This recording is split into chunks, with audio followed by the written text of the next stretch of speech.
What do you think the odds are that Kyle's actually going to make it?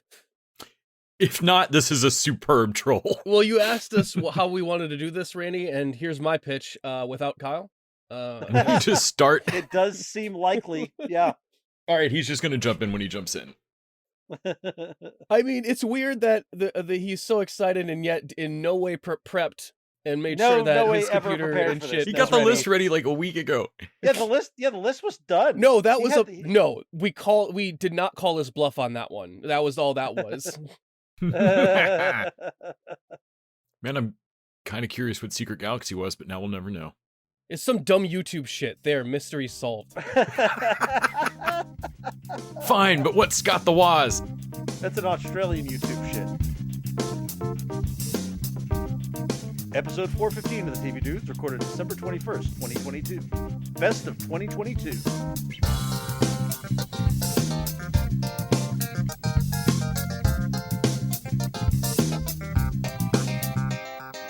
This week, it's our top 20 of 2022. We put together our best of list, and we're going to talk about it in a special two-part episode, along with our discussion on all the stuff that made our personal top 20s, but didn't make the TV Dudes official list. This week, we're giving you number 20 and number 11. But before we get to that, I'm Randy. I'm Les. And I'm Nick. And we're the TV Dudes. Now, first of all, I should say, Kyle contributed to this list. Kyle was supposed to be here to record, but he's having technical issues. So he may or may not pop up. It is our belief that Kyle may have died and someone has his phone and has been texting us. This imposter is playing with fire then, because he himself has invited himself on the podcast. So that's maybe he does a wicked Kyle impression. It's possible. But that itself is very Kyle. Right? Right? Well, I mean, you remember when he did pay us to watch whatever that was under the name Not Kyle? I mean, he could deepfake himself. Also, I wanted to mention that I listened to last week's episode, and the Nick gave away some of our secrets in the cold open. What's that? The rock paper scissors clap. Oh yeah, well, I mean that one was the Canadian version, so yeah, we're the only podcast that syncs up dialogue. The rock paper scissors, I think, came from Kyle. That was his thing, and it's like I heard it, and it was weird to hear it. I'm like, oh, I started thinking about like, if I'd never heard this before, why are they saying rock paper scissors? This is really weird. Oh well, do you guys want to hear a little secret that I just don't want to hurt Kyle's feeling? I don't need the rock paper scissors. I've wondered for months how that possibly really helped, because like I know you can see the waveform, so if we record on Les's side of thing where all the audio is, I can sync it up with that. I don't need the rock paper scissors, but Kyle gets so excited. But also, doesn't it lead to the clap so we all clap at the same time? I mean, wouldn't the claps be off if we didn't do the rock paper scissors? No, our claps are always off when I sync them up, actually. Oh, right. Yeah, there's weird Zoom delays and shit. We have never clapped at the same time. I want to stress that how it does not. And, it's a team building exercise. It in no way helps, and is not actually like. It is in the same way that like the actors aren't in sync because they all put their hands in backstage before the show. Right. I think that's what we're doing. That is, it's syncing us up mentally. If anything, it's just giving me a spot to look generally. There's the start of the podcast. That's where we quit bullshitting. yeah, that's the and started professionally bullshitting. Yeah, that's what we do. We stop bullshitting. Yeah. Maybe for 2023, we should start doing just a series of claps like the electric slide claps. Sure. Just a whole bunch right together. I don't know. Nick got mad at me when I just said clap. Yes, he did. That's because it doesn't show up on the waveform. That's a word. But I know it doesn't matter. As long as as long as it clips the mic, it's fine. So we can do snaps like a sorority. We can Thanos style or West Side Story. Yeah, West Side Story. All right. We are going to skip appetizers this week. We all watch TV as always, and we're going to dive right into the top 20. I'm going to real quick give you a little bit of the methodology of what we did here, and then we'll get our list. So basically what I did... Someone wants to join this call, Randy. Oh, perfect. Bring him in. Bring him in. Should I deny him entry? If you denied him, that would be the fucking cruelest and funniest thing. Kyle, what's up? We started without you. I hope you're recording, dude, because we started without you. And he's not. Great start, Kyle. Great start. All right, hit your record. We're going. We're mid show here, man. All right. So I was going to give people the methodology of how we did this thing, and then we're going to hit number 20 through number 11. And so what we did, and we've done this the last couple of years, everybody presented a top 20 list of their personal top 20. And then I went in and I was like, if it was on all 4 lists, it got higher priority. If it was on 3 lists, it got priority just under that. And if it was on 2 lists, just under that. And then to round out our top 20, we all got 1 pick from our lists. So basically, our top 20 is an amalgam of all our tastes put together. There are some shows on here that 1 or more members may not have seen, which will be interesting. I know, Kyle, you fell off watching some stuff this year, so there'll be a few you're like, oh, I should watch that. It's on our top 20. But I know that the one that I have not seen that made Les and Nick's list is in our top 10, so I won't give it away. Some of us this year were busy making a thing that they love and will presumably love for the rest of their lives, and then the other person shat out a kid. I don't know about... In fairness, Kyle did not do that. I hope you've been holding on to that for weeks because it was worth it.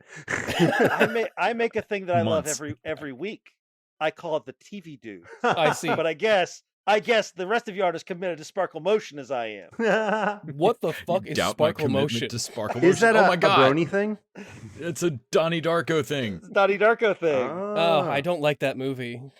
Oh, okay. All right. I'm like the one person that think that movie's slow and boring. Why do you let fear rule your life, Nick? You gotta move to love.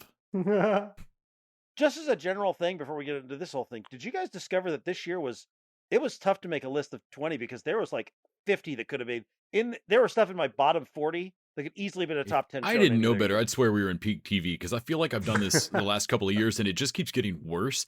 Like my numbers are meaningless. Like everything in the top 20 is a number 1 show. Well, yeah. Okay, everything in the top 15 is a number 1 show. It was pretty rude that everything that came back for another season was just continually as good or better than it was last year. How many times this year did we say like shows shouldn't be able to come back? I mean, was Kids in the Hall this year?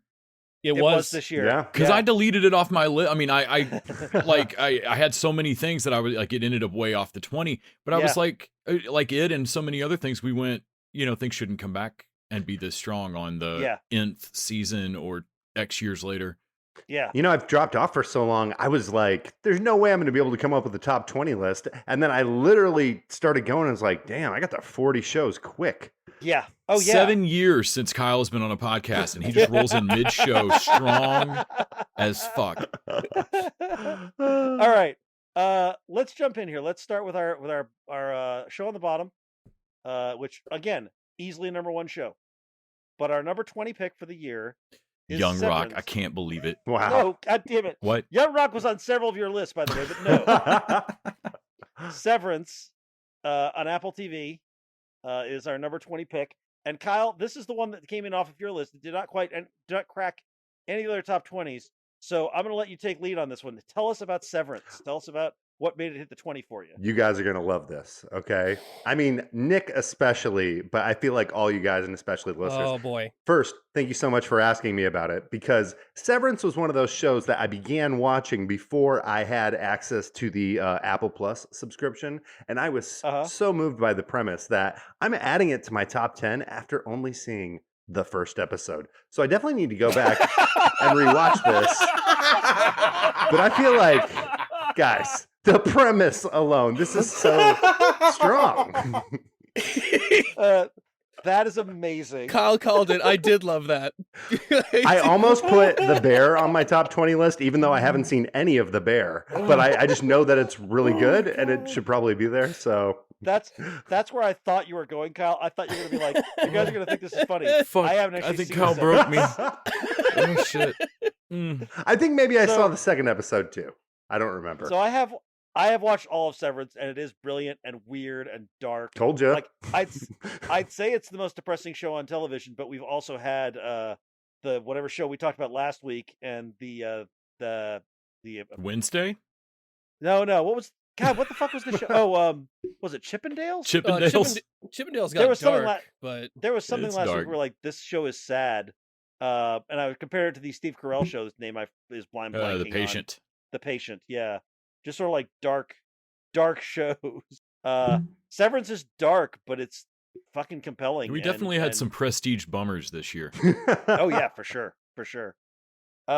All right, let's move on to another show that I know some of us actually watched. Number 19. This is Les's pick, makes it in. In fairness, how would we know if we watched Severance or not? I mean, maybe we watched it on a break at work. Maybe my Annie watched it. My point exactly. Number 19 is Killing It on Peacock. Oh, I forgot about this. Everybody did. I don't know anybody else that watched it that I didn't pointedly tell to watch it. Yeah.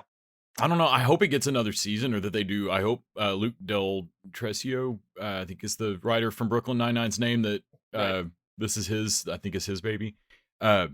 This show is weird. Is he the guy that Mark Schur keeps hiring to write about Florida? I believe so. I believe that this is where all of their Florida shit comes from. I think you're right. Because like Brooklyn Nine-Nine hates on Florida. Every like Mike Schur show. Oh yeah. Yeah. And I think it is. I think this guy, it has to be it. Because the premise is a real thing. There is a snake hunting contest that the state of Florida funds and gives out a prize. Like it's like lengths of snake added up. Yeah. That sounds right. And it's a real thing. And so there really are like it kind of goes with the premise of like there'd be groups of people who are like, fuck it, it's snake time. And so you've got Craig Robinson deciding to make some money by going after this snake prize as he meets this crazy ass Australian girl. And from there it goes off the sitcom rails and into just like, oh my God, this is like a single cam narrative show that's just bananas. Well, the lead, the co-lead, the Australian girl, is Claudia O'Doherty, I think. Let me look. I'm looking at and she was in Love and played Birdie. That's right. And I loved her in that. I loved her here too. Yeah, she really gets to spread her weird ass wings. Yep.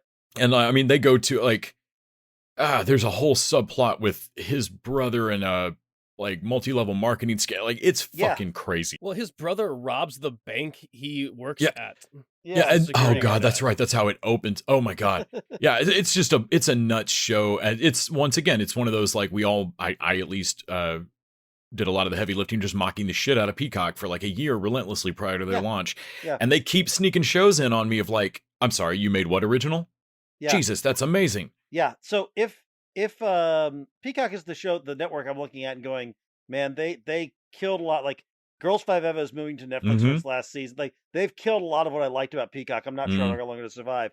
This one did get renewed for season 2 in June. So unless it gets unrenewed, which does happen these days. I've been hearing for like a year that like, well, you know, Peacock's going for a hard reboot. They're just going to rebrand the whole thing into a hard reboot at the end of the year. And I was like, of course they are, because they have a sneak hit. Like I secretly love them, and of course you're going to completely change.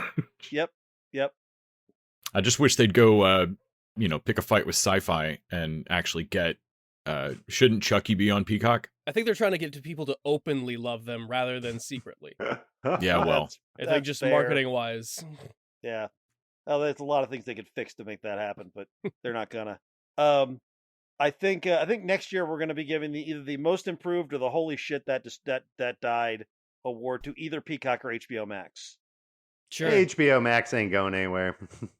You know, Roku's going to eventually pick up all of. Kyle, I don't know where you've been because you haven't been on the podcast for 10 years, but most of HBO Max has gone somewhere, and no one knows where that is. Zaslav took a change. Generation's just gone. There's a couple of other shows that are just gone. Like you can't buy them. They're just not going there. Somewhere already. Yeah, that's the thing. It's like HBO had an amazing year, and most of it's not coming back. Like Minx got unrenewed. What? Holy shit! Yeah, that's cool.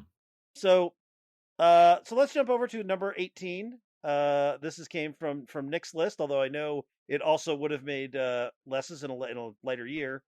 Or no, I guess it moved over to your list. It did when I realized it was this year. God, it's been a long year.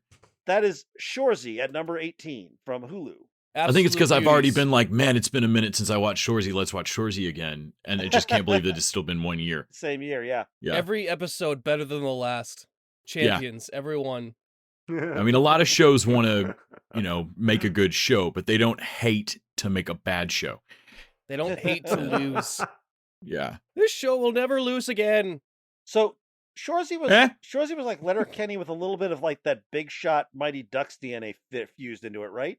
Like the sports stuff actually matters. The sports stuff matters. The way they shoot it is different. There's a lot more dynamic, like actual storytelling in the actual cinematography. It's not the hee-haw setups. Yeah. It's a fucking story. Like, and it to the point where it works at the end when all the dudes are coming together playing what they think is their last game, letting the gyms fucking score the last goal in their bar. It fucking works. Like it has a solid one season premise. It's not just joke vignettes. Because it starts the season with they've lost a shitload of games in a row and they're gonna fold. And Shorzy makes the promise to the team owner that this team will never lose again. Which is insane. It's a great premise, though. What a good and he just like, because he's Shorzy, he just like completely confidently like, this team will never lose again. And then they proceed to do exactly. And she looks at him like, you realize if you do that, you'll win you would win it all. And he's like, okay. And so from there, it just shows like him doing it turns it into fucking Slapshot. Yeah.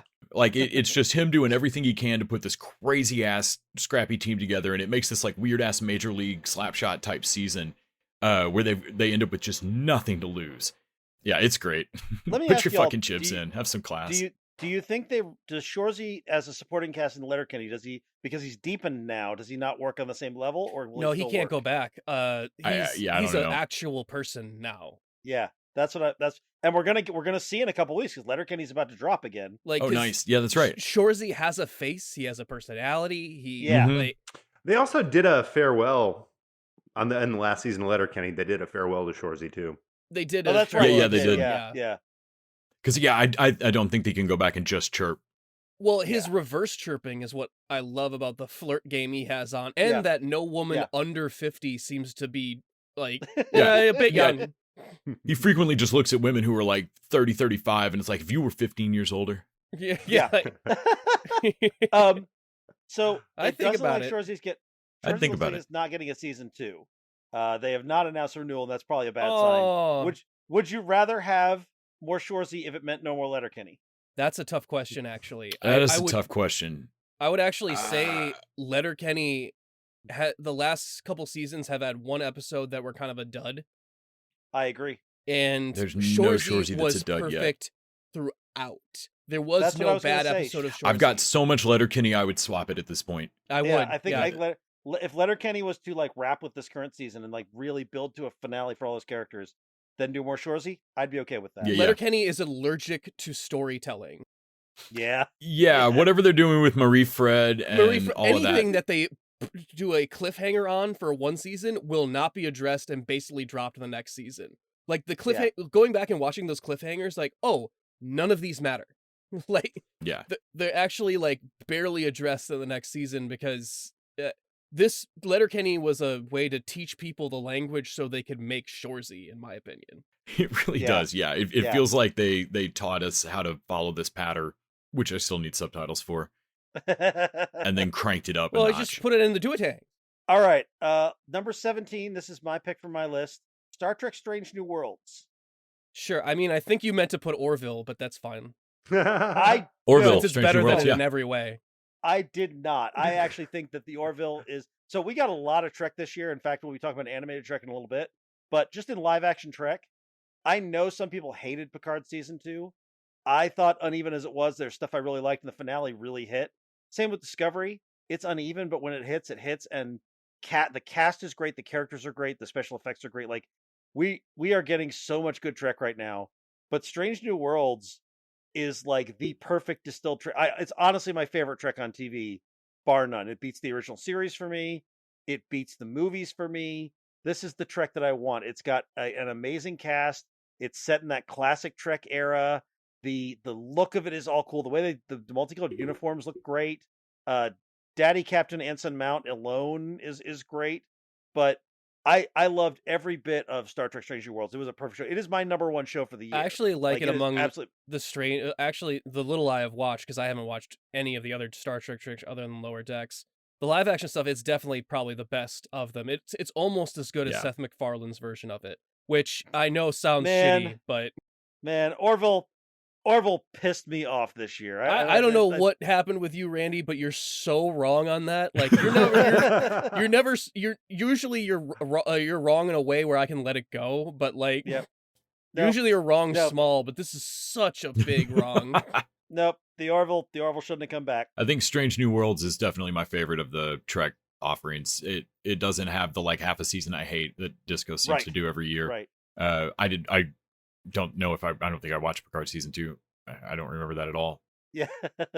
But Strange New Worlds feels like what I want out of Trek, which I have to agree with Nick, is what Orville season 2 or whatever, Orville New Horizons or whatever it was called. Yeah, season 3. New Worlds or whatever. Yeah. It's interesting. I just for whatever reason Orville lost me. It just lost me. I mean, don't get me wrong. I watch it. It's in my top 50 for the year. It's still good TV, but it's well below all the Star Trek for me. All right, let's get into top 16. This is our first show that had, I think, 2 of us were on this one. I believe it's me and Nick, and that is Mythic Quest over on Apple TV. Again, I'm behind on it, but I seriously doubt I'm gonna not like, because I am. Man, so you haven't seen the one-off this year? No. I haven't either. I'm so excited though. The one-offs are like the best. It's another phenomenal. It didn't make episode. my list because I haven't kept up with it, but I don't know if it's because it's off on Apple TV and that feels siloed away for me on certain devices. Like I can only watch it on like my living room TV. Right. I for whatever reason, like every time I see Mythic Quest, it is fucking phenomenal. Like top 3-4 show of the year. It's always great. It's always great. Then next week I'm like you'll bring up like, hey, did everybody watch Mythic Quest? Son of a bitch! Damn it! It was supposed to be our dessert, and like had we not make our own show, it would be. But surely I should set a notification or something like. Surely my phone device can do that. But this is also like this is one of those indications of like Mythic Quest is a easily number. If someone said Mythic Quest is my favorite show of the year, I'd be like, yeah, that makes sense. Yeah, like, and it's number 16 on our list. Yes, two of you have not even seen. You guys aren't caught up. And Kyle, have you watched any of Mythic Quest? Yeah, I'm caught up till this current season, but I haven't seen any of the current season. That's what I meant. You haven't seen any of the current season. Yeah, okay, yeah. I mean, you're gonna have all the greatness ahead of you. That's great. Yeah. Just no time to watch CEO. I was really shocked, but he's hilarious as taking over as CEO this year. Oh yeah. All right, number 15, Sex Lives of College Girls, which I believe made Les's list and Nick's list. I just finished it, so. It's outside my top 20, but it's great. I'm Kyle in this one. I haven't finished it out, but I'm sure it's fucking awesome. Well, also the only reason it wasn't going to make my list at all was that the Bella character was really like, oh wait, are you the worst? She's my favorite character, and she is absolutely the worst. Which is why it took me a long time to realize that. Like, wait a minute, are you awful? Like, and she is. Because who's the girl who's the lesbian? I can never remember her name. Leighton. So Leighton had the inside track on being the worst in that first season, but she is becoming a better person. Bella's getting worse and worse. And let me be clear, Leighton's still a kind of a bitch. Oh, for sure. but she's learned to be somewhat vulnerable. But Bella just is getting like it's the Reagan like, you turned my confidence all the way up. You can't do that. No. Yeah. Yes. I'll take over the world. Yeah, because her completely hypocritical stance of the relationship she's in, and if he dates another girl, it's an offense against women. If I date another dude that's empowering, I'm like, wow, fuck you. That was that was the worst thing to watch, because it's like, man, this guy, he was being everything you wanted him to be. He was doing literally nothing wrong. He starts dating this other girl who's very cute, and you wreck that because you want him for yourself. And he's like, oh, okay, let's do this. And then you immediately cheat on him. It was immediate. Because what she wanted, she didn't want monogamy. She just wanted him to be monogamous. Yeah. She's a selfish piece of shit. Yeah. And then I don't want to say too much because Les hasn't seen it, Kyle hasn't seen it, but man, what she did to the cast, the rest of the people in the magazine. Wow. You saw it coming, and you're like, "Oh, you're so Talking bad." about being hypocritical of what happened to her at the Cotillion or whatever the fuck it's called. Yes, I was like, "Wow, you are a fucking monster." And at the very end, again, I don't want to spoil it, but she basically chooses to, in their terms, like basically rather than face anybody or fix anything, she's gonna run away. Basically, yeah, she's gonna run away from home. Like, fuck you. I would like Whitney's a great character. Great, I like the actress. I would like if in the she's third boring. season. I know this show's called Sex Lives of College Girls. I would love it if her story in the third season was not about who she's fucking, because that's all she gets. It's all it ever is about her. She's the one that's having the loan problem, right? No, that is Kimberly. Who, by the way, Kimberly, I thought was supposed to be the sort of the Midwestern plain girl. She got a lot hotter this year, I noticed. Well, I mean, I feel like I'm making your point about Whitney that I'm not placing which one that is. She's the ex-basketball player who's sleeping with her coach. Yes, she's the one that I did like the bit that I've seen so far of her being like, "Oh, I'm going to sleep for a whole semester for the off season," and everybody else being like it's like basically senior year of high school again with the hyper competitive no, I got to do 5 activities to look good on my resume, blah blah blah. Like everybody else is parlaying it into something, but yeah, she has the dullest story. I don't know. Kimberly's story is also pretty dull this season. It starts to go somewhere interesting where she takes this biochem class that's the hardest class on campus, and everyone is telling her, like, everyone's trying to look out for her because she is in no way shown she is capable of taking this class. I did see the episode where every single person is like backhanded, like concern trolling her of like, but that's a really hard class. Man, fuck you. But and even though she does bad on the first test, she discovers that she likes it and wants to get better at it. And I was like, oh, that's a good story. But it immediately leads into a dude that's there, one of the bio bros they call him, and how she's fucking him. And I'm like, God damn it. Yeah, they took that story and turned it into who she's fucking, and that was a bummer. Let me ask you all this. Should we have more of Lila and Kanan and the coffee shop? Like, aren't they more interesting than half the girls? I feel like if we brought more of Lila, I would get sick of her. You think? That's possible. She does have that. She has that 100% confidence thing too. She's very much a low-level Bella. Like, she's not destroying her relationships, but it's because we don't see her a lot. She's the Jack Black employee here. Yeah, you're right. Too much would ruin it. Yeah. And then Kimberly, like, hooking up with just constantly overshooting she is definitely hotter this year, but the dudes they hook her up with are like distractingly attractive. She plays well outside of her range. Yeah, she always does well for herself. Yeah. I did like Leighton's dating herself this season. Yeah. What I loved is that her friend is like, no, it's just the thing you do the first time you come out. Like, she wasn't even judging her. She's like, no, you're just gonna do that. It's called twincest. Yeah, like I'm not doing that. Yeah, that's what I told myself when I dated Yasmin. But this is already renewed for a season 3. I'm glad for it. This is a show that every time it comes back, I'm like, it's only come back once, but I was not expecting to like it as much as I did. And then when season 2 came out, I forgot how much I liked it. I turned it on. I'm like, oh, right. And honestly, 75% of that is Bella. So we'll see what happens there. Yeah. Bella, as I said in our chat, Bella is my most problematic TV crush since Lindsay on You're the Worst. I'm like, this girl will destroy my life and I would let her. Well, at least Bella wouldn't stab you, hopefully. Maybe. She would definitely stab you in the back. Yes. I mean, there's an off chance Randy might back into that knife. Yeah. But obviously she would never stab him. She openly tries to make that dude jealous by just going to another dude. Hey, I'll pick myself up at 8. I'm your date. Are you just come here to tell me that I'm your date? Yeah, good that you're keeping up. See ya. Yes. Yep. All right. Yep. Well, he backed into that jealousy. All right. Number 14. Speaking of Star Trek, Lower Decks are on Paramount Plus. Hell yeah. This made Nick and Les has made your list.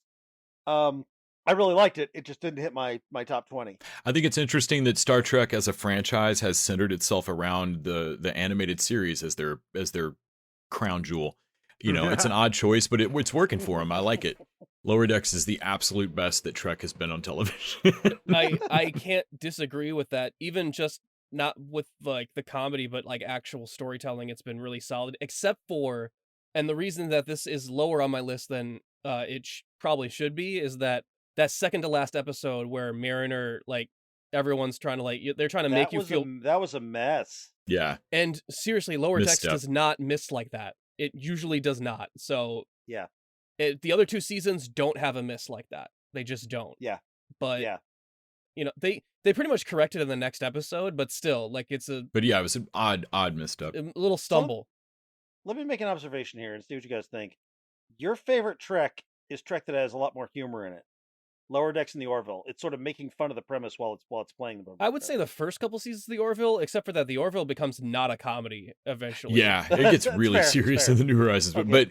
But yeah, there's a lot of Season silly 3 opens up with Isaac committing suicide. It's not exactly hilarious. Yeah. But like Lower Deck, I thought I wasn't gonna like Lower Decks because I thought it was gonna be just straight mocking Trek, and I really don't want that. But the idealism and the heart on its sleeve of the basic premise of the Federation is hard to discuss in any kind of ongoing real world without acknowledging that it's a little goofy.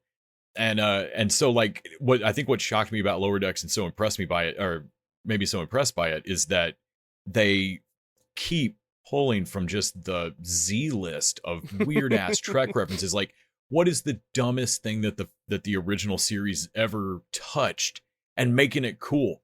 I mean, Strange New Worlds kind of did it with the Gorn as well, but like the new shows are I like this tone that they're getting of reaching back and being like, that's goofy, but you know what? We're gonna own it. What was cool about it originally? This? Okay, let's run with it. Their secret weapon, there's no shame to it. There's no like costume shame to it. Yeah. You know? The secret weapon is that everyone is unabashedly a nerd, like a Discovery, like last frontier, ready to like. At the career fair, when I thought they were going to mock Star Trek relentlessly, and they lean into it of like, no, but that's why we're cool though. It's like, no, all we want to do is study quasars and do nerd shit. But we have to keep saving everyone else's asses. So while we're talking Star Trek animation, just a real quick diversion over to Star Trek Prodigy, which I think improved greatly this year. I mean, this is second half of season 1. It's like they split the 20 episodes, but the last few, I think I'm the only one caught up on it, but they did this really fun thing where the whole premise of the show is that this ship they're on has a secret weapon built into it, and if the Federation so much as contacts it, it could basically infect all their systems, destroy the Federation. And they know this, and they're trying to basically keep the Federation from contacting them. Meanwhile, Janeway, the real Janeway, the last she saw the ship, her like first mate Chakotay was taking it, and he vanished. So the ship turns up that she's like, where's my fucking first officer? And she's chasing them down like Ahab after the whale, and they're trying to protect her by not contacting her. There's some really fun stuff going on. In the last episode, Janeway and the leader of the kids who runs Prodigy, Kel, they accidentally mind swapped. And so you get Kate Mulgrew on the whatever the ship she's on, playing this kid trying to play Janeway based on what he knows of her from a hologram. And she must have had so much fun playing it. She like spits out her coffee. She's like, who can you drink this? And she's being all wacky. She's like, finger gunning the whole crew. You know, it's amazing. It's so much fun to watch. And it reminds me of, this is Nickelodeon and Paramount co-producing, and it reminds me of what I liked about Avatar when I was like, you know what? These guys can do sincere and goofy, and the goofy can actually be fun. And they're hitting that stride. It took them a while to get there. Yeah. But Prodigy has really come on for me lately. It's not as good as Lower Decks. It's not even in the same league, but it has been surprisingly good. I can't get past that I didn't finish the Ninja Turtles 3D animation, so I'm not finishing anything that isn't. I get it. I feel like bad animation style is also the reason why the original series animated series is not as beloved now. Yeah, like when I was a kid, it looked like absolute ass, and I hated it. And it is like I've watched them as an adult now, and they're some of my favorite Trek episodes. Do you want to see what happens when someone spends less money on the Super Friends? Right? It's seriously, it is. It's just nearly like Marvel motion comics look better. Yes, but I'll say this for Prodigy: you may not like 3D animation, but that is not bad animation. No, it's really just good not. animation. It's just not my your- style. Well, not your thing. if you spend enough money, like I really liked what was it, the Netflix like Arcane. Like Yeah. if you have the Pixar level money to really throw at it, but like Nickelodeon isn't gonna fork that out for a fucking Man, I don't know. I think Lower Decks looks pretty great, or Lower Decks Prodigy I think looks pretty great. I mean, you're wrong again, but I mean, I've already called you out once this episode, so I guess I won't. Yep. Well, I guess it's fortunate that I'm not wrong. All right, moving on to episode number 13. Cobra Hold on, Kai. I gotta snap to make sure I edit that part out. Cobra Kai was on 2 lists. Was it mine and yours, Les? I Yes. think it was. So is it not on mine somewhere? I don't think it's on your top 20. No. Oh man, maybe it didn't make it. Okay, it didn't quite. This is always again. Cobra Kai could be a number 1 show for me. Kyle, are you caught up on Cobra Kai? You been watching Cobra Kai at all? Yep, I caught all that this year. This year, that show went insane. It's every year it gets crazier. Like it didn't Stingray. Didn't the second season end with a giant fight in the school of like a Game of Thrones level battle? No, sir, that was season 1. That was season 1 that kicked a kid down kicked a kid off the balcony of the school at the end of a fight where they broke out like bear claw things. The school has a bunch of metal detectors, but no security guards. Right?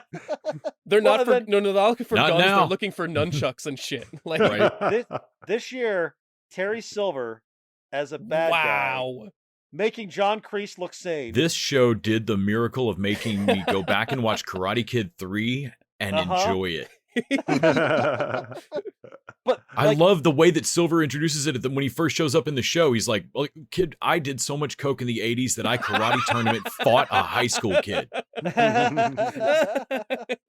And then he proceeds to totally sober, turning that into exact same psycho. Oh my God. Well, yeah, Kreese drags him back into life, and then he quickly becomes the worst person in the world. And then we get Kreese in prison. Kreese in prison, and also Chosen, like from Karate Kid 2 as an ally. The bit with Chosen and Johnny and I fought him to the death. What are you, a ghost? What are you, a ghost? Amazing.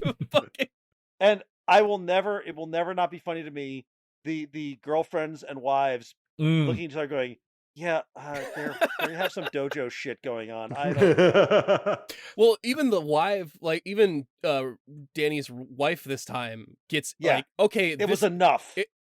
This has escalated to the point where we need to take his like safety wise for our children. We need to take this guy out. Isn't it her sister that's the girl from Karate Kid 3? Which is wonderful because her cousin.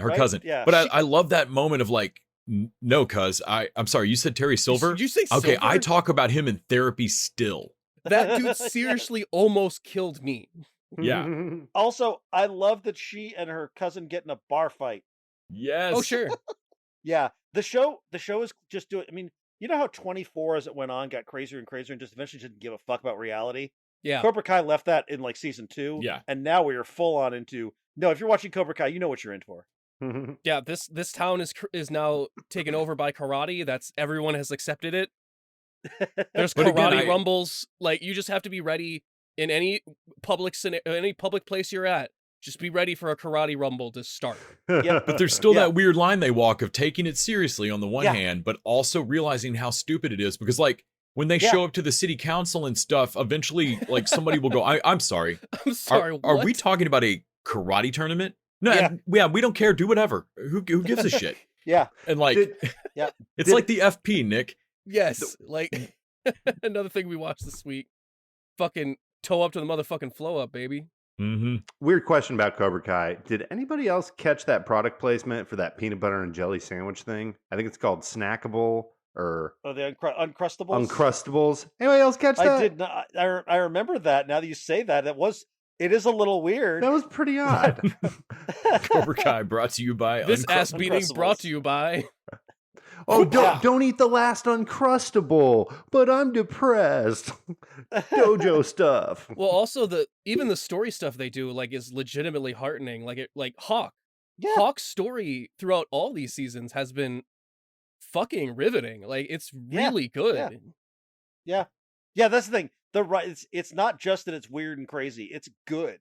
It shouldn't be as good as it is. And it always shouldn't be. Yeah. Even Robbie this season with his new protege and like leading him into the dark, and I don't know, it's just unbelievably good. Yep. All right. Number 12, Rick and Morty, which I believe only Nick and Kyle have seen. And I haven't watched it all yet because, again, I haven't had a time to like just go find it illegally. But Kyle, I did watch the episode you were talking about before of loving yourself a little too much. Which was wow. Yeah. I thought the episode was going to end with that. No. It starts with that. This is one that it was funny. You were talking about Mythic Quest earlier. Like, how good is it if you're not like every week going, oh shit, I need it? Because that's how I am with Rick and Morty. Like, whenever a new episode drops, I'm like, okay, I got to go step into the other room real quick and watch this. No, they finished out the season super strong. Like, oh my God, there's literally an episode, without giving it away, where Rick just goes, you know what? I've kind of been an ass. Morty, I promise I'm going to be 20% more agreeable whenever like we do stuff. And he's completely sincere, and shit just goes like so far off the rails to where you kind of get like a 2-episode Pickle Rick arc almost, without like a cool, Pickle Rick set piece for that. But Sure. man, they also, in the second half of the season, they had something. Oh yeah. Did you see the Previously On episode, Nick? I have not, no. Oh God. So they go like meta times 10 with a intergalactic cable style episode that is all about, even more than the story train or whatever they did. They one up the story train with this. Because what it is it's like they're being attacked by literary cliches. So like it starts with the Previously On, and they're caught in this like constant Previously On loop, and Rick like teaches Morty how to force like the title credits to the show so they can get out of the Previously On. He goes, say next time on Rick and Morty. Next time on Rick and Morty, say it. And I mean, quick, say something that passes the Bechdel test. Dude, it goes through like there's like 8 of them, and they're like wise sages. I can't remember all of them. I think one was like a flashback, and oh my God, it really does like one up that Story Train episode. But the weird thing about that show is I find that each episode hits so hard that when I go back and look at with season 1, I felt like that was pretty contained. Like I remembered what each of those episodes were, like kind of the point. With this, it's like everyone is so much more batshit crazy than the previous one. To look at the entire season, like I cannot see the forest through the trees. Like I really can only view it like one episode at a time, or think about it one episode at a time. There's just so much goes on. Even the shorts of the Vindicators they made this year, like the where they just showed what the Vindicators previously did before Rick killed them all. Though even those were fucking awesome. I look forward to watching it in a year when they decide to show it. It's one fatal flaw. What happened to HBO showing them day after air? They definitely did that for one season. I don't know. Did they? I don't know. Yeah, on HBO Max. I think it was when HBO Max first started. So it was like their first subscription. Yeah. Getter. Yeah. Okay. No, I remember that. It was badass. I'm going to blame, even though it was before he got his time, I'm going to blame Zaslav for that. I think we'll just pile that on. Like, that's not going to add, what's one more thing? Number 11 on the list was Stranger Things, which I believe it's on 2 lists. It's not on mine. Is that Nick and Kyle as well? Is that on me? Did I have it? Yes, it's on your list as well. Okay. I'm surprised by that, but like, me too. Because this season was definitely weaker than all the other seasons. Ooh. It was, but the finale I disagree. Came out strong. I don't know. Like, no, but it's still like, it's still fucking compelling fucking television. Yeah. Like, it still hits me in that there's nothing that even comes close to this Goonies level of like. This year they hit a Nightmare on Elm Street thing for me too. That was pretty wonderful. That was literally what put it up so high for me is like they've lost the whole like balance of all the different storylines. So I feel like with seasons 2 through 4, there's just always a dud storyline. I mean, like maybe some good stuff here and there, But with this one, the Vecna storyline was so strong. I mean, literally, I could have just watched that part of the show without the other characters, and it would have, been as high on my Yeah, we list. could have sliced off the Russia part clean. And that's my gripe, is they took some of their best. Like, these characters are all so good, and I understand they were left in kind of a bad situation, but they should have had Hopper and Joyce and Mike and 11 and all that stuff. Like, all that stuff they need to be together by episode 3 or 4.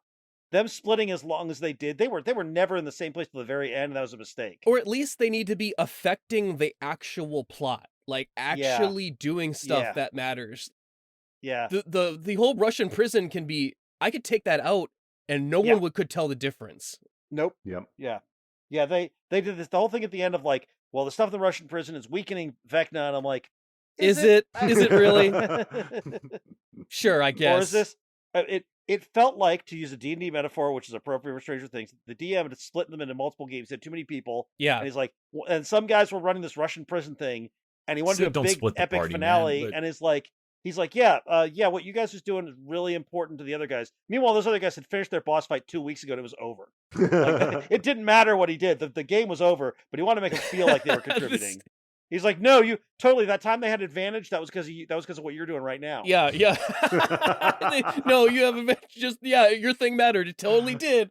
Don't worry about that. Don't worry. They had advantage, and it was because of you. That was a mistake. That was a shame, and I liked a lot of it. Steve but is still the best. He's the greatest character in TV. Definitely the best babysitter. Steve the Hair Harrington is just fucking amazing. I can't believe they.